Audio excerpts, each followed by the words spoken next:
All right, so apparently the floodgates are finally opening, and watching Representative Garcia expose the disturbing reality of 95,000 hidden Epstein files. I mean, the panic we are seeing makes total sense now. We have the ranking member of the House Oversight Committee laying it all out, and honestly, the scale of what has been uncovered is terrifying. Let's play the clip, and I will give my take at the end. We're really going down the steps. I wonder if we can talk about the latest document production that y'all just made. Can you talk about the context that we don't have around these images at this point, because it's just photos, although it comes from emails and the computer? Sure. Let me just let me begin by saying that obviously, Oversight Democrats have been committed to transparency, and any time that we receive information from whether we've sent the subpoena or whether we have fought to get that information, we're going to put it out to the public. And that's, I think, the most important thing. Obviously, just last night, we received about 95,000 photographs from the Epstein estate. I want to be clear. Our committee, Oversight Democrats, have gone through maybe about 25,000 of them so far. So there's an enormous amount of photos that we have not gone through. It will take days and weeks to ensure that we go through those photos and that a redaction is done in the appropriate way. Let me just also say that clearly we have put out, I think, maybe 15 to 20 of those photos this morning. Democrats have. We will continue to put out more photos in the days and weeks ahead.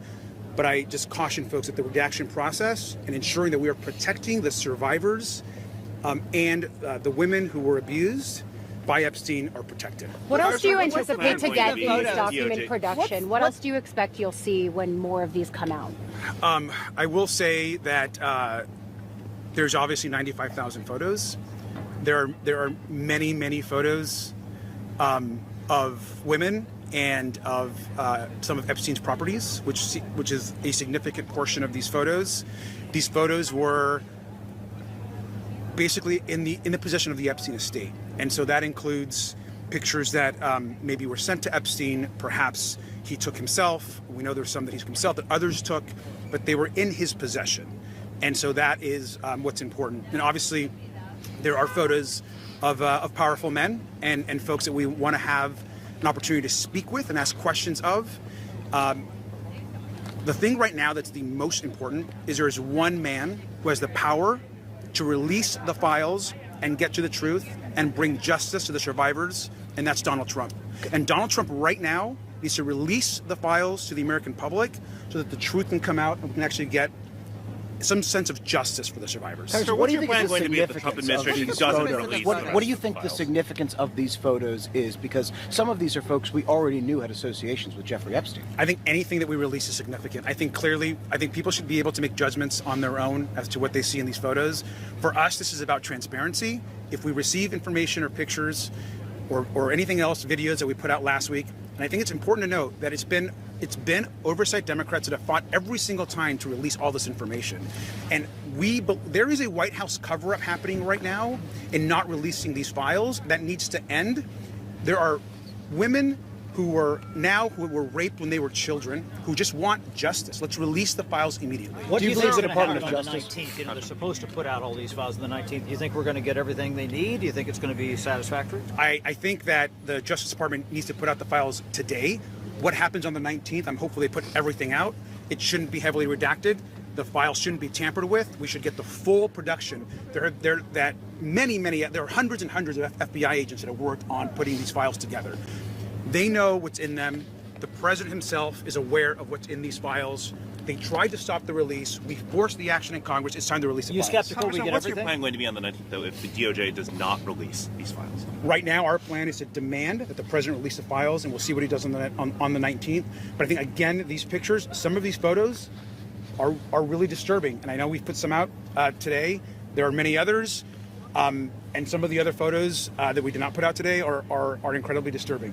Will you subpoena the estate for the email components attached to them? We of course, every time that we request a subpoena, Republicans are the ones that are able to actually enforce that. So we have forced these subpoenas on Republicans. We forced votes on Republicans to subpoena. We need all the emails attached to the photos. We need all the bank records that Comer and the committee have yet refused to fully subpoena all 20 banks. We've done 2 banks. So there's a lot more information out there. Is Chairman Comer helping in this effort? I mean, what's your engagement with him on getting? Look, I think there have been some instances where House Republicans have obviously worked with us to try to get some information, but it has been a struggle. We had to force that very first vote and get a couple Republicans with us to force that initial subpoena. We have to fight to get Acosta in front of us. We've had to release these documents and photos to get Republicans then to join us and actually release more. And so what we need from Chairman Comer is to subpoena the 20 plus banks that we have requested, that survivors have pointed us to, and to follow that money trail of money laundering and the enormous amount of money that Jeffrey Epstein got from so many folks. We need a subpoena to get the emails attached to these photos. We need all that information. Any other questions? That is being negotiated right now with the committee and their representatives. How are you making the decision to redact images? I mean, is that an implication that they were victims or could have been victims? What does that mean? Our commitment from day one has been to redact any photo, any information that could lead to any sort of harm to any of the victims, and we've been committed to that, and we'll continue to do that. And the DOJ's deadline for full transparency isn't until next week, but have you gotten anything new from DOJ? We have not gotten anything new. We've had some limited conversations, but we really don't know what they're going to put out. It could be that the DOJ puts out some documents.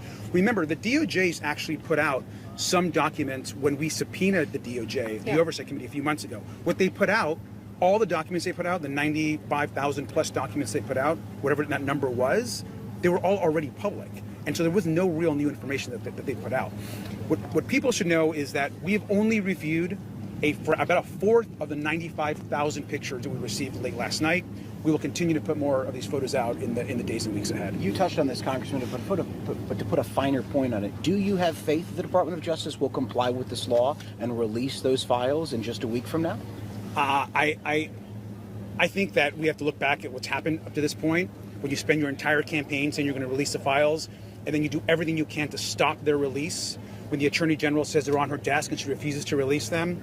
When you try to set up sham investigations to stop the release. When you're bringing members of Congress into the Situation Room at the White House so they don't vote to get the release done in the Congress, that all points to the same thing, which is the White House consistently has tried to cover up the Epstein files and the release. And I know the 19th is what the request was, the time frame here, but do you think this gets buried because it comes out Friday night on the 19th, the week before Christmas, and people don't pay as much attention?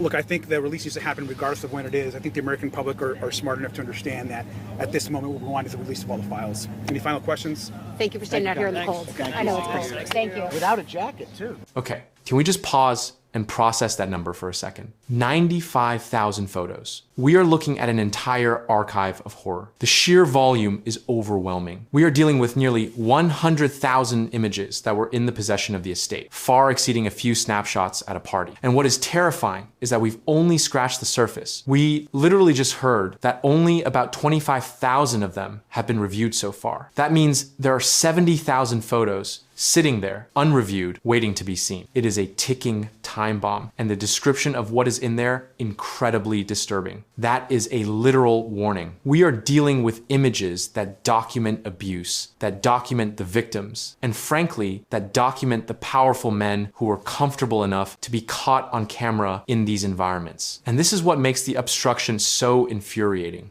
We have people in power, specifically the president and his allies, who have spent years claiming they want transparency. They scream about releasing the files every chance they get on the campaign trail. But look at reality. When the rubber meets the road, when the actual evidence, 95,000 pieces of it, is sitting there ready to be released, who is standing in the way? It's the same people who claim they wanted the truth. It's actually sick when you think about it.